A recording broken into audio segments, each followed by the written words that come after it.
Jean 10, 11 à 15. Je lis au nom de Jésus. Je suis le bon berger. Le bon berger donne sa vie pour ses brebis. Mais le mercenaire qui n'est pas le berger et à qui n'appartient pas le brebis, voit venir les loups, abandonne le brebis et prend la fuite. Et le loup le ravit et le disperse.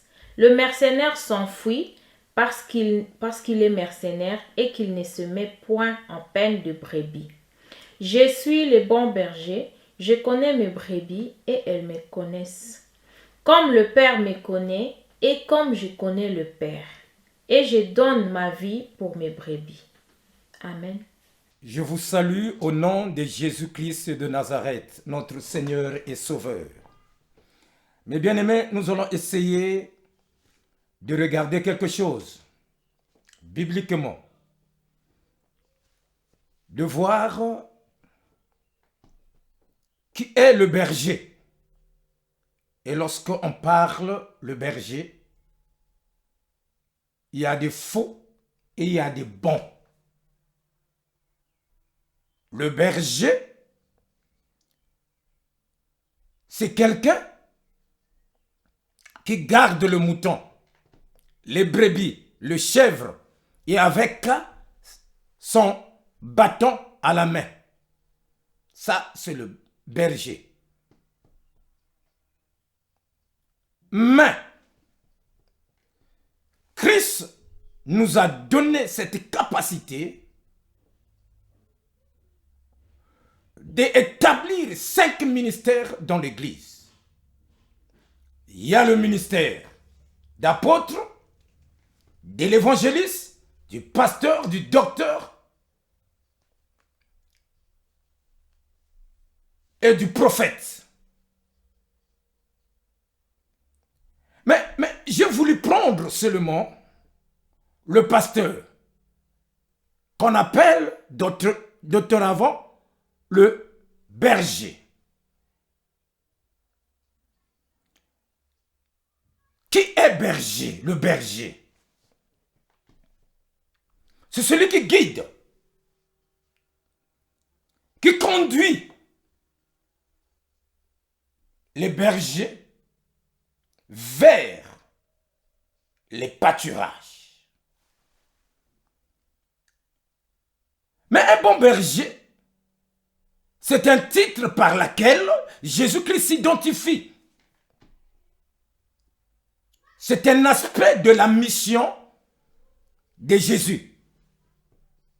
C'est-à-dire celui qui rassemble, celui qui guide et celui qui cherche à donner la vie pour les autres et qui souffre pour les autres et qui se sacrifie pour les autres. Voilà un bon berger.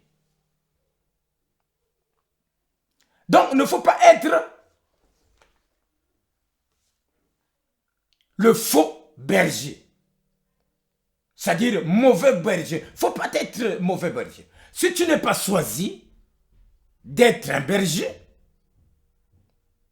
mais cherche un autre ministère à faire. Il ne faut pas accepter seulement parce qu'on m'appelle un berger. Non, cherche un autre ministère. Peut-être ton ministère, c'est docteur. Tu seras bien lorsque tu es le docteur spirituellement. Mais bien aimé, parce que ce que nous voyons dans le temps actuel, ce qui se passe dans nos communautés, dans nos églises, vous dites que non, on n'a pas encore des bergers. Mais sur toutes les bergers que nous écoutons, il y a peu qui travaillent arrache-pied pour l'évangile et non pas pour leurs intérêts. Parce qu'il y a plusieurs des intérêts. Ils veulent seulement avoir ses droits et tant que berger, mais il ne veut pas donner le devoir prendre les dîmes, des offrandes, les biens qu'on lui donne. Pour lui, il se voit, il est au top. Or qu'un berger, c'est un esclave, un ouvrier que Dieu a placé pour ses brebis, pour ses enfants. En fait que les enfants aient la vie. Parce que le berger, il va leur montrer l'agneau. L'agneau, c'est Jésus-Christ de Nazareth.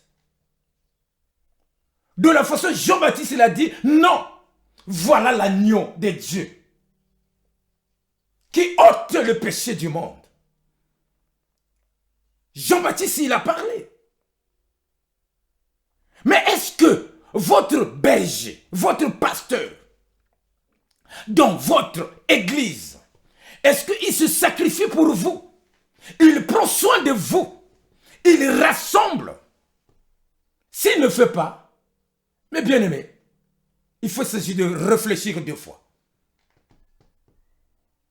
Parce que c'est son devoir, il doit le faire. Son devoir, il doit le faire. Et non que seulement il attend de ses droits. Non, il a ses droits. Toi, le brebis, tu as aussi tes devoirs. Comme le pasteur a ses devoirs, ton berger a ses devoirs, toi aussi tu as tes devoirs.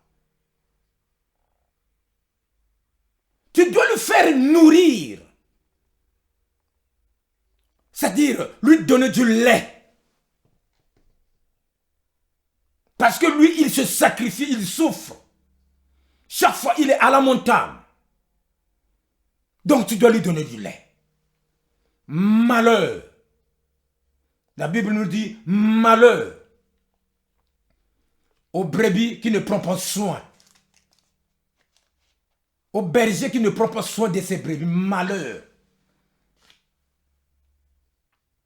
Malheur. On nous dit.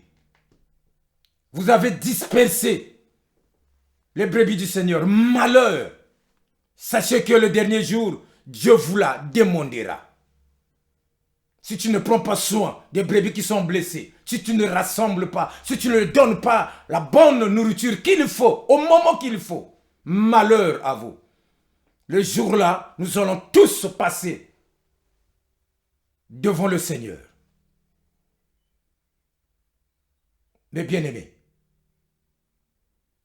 que Dieu vous bénisse, Dieu vous garde. Je vous salue au nom de Jésus-Christ. Amen.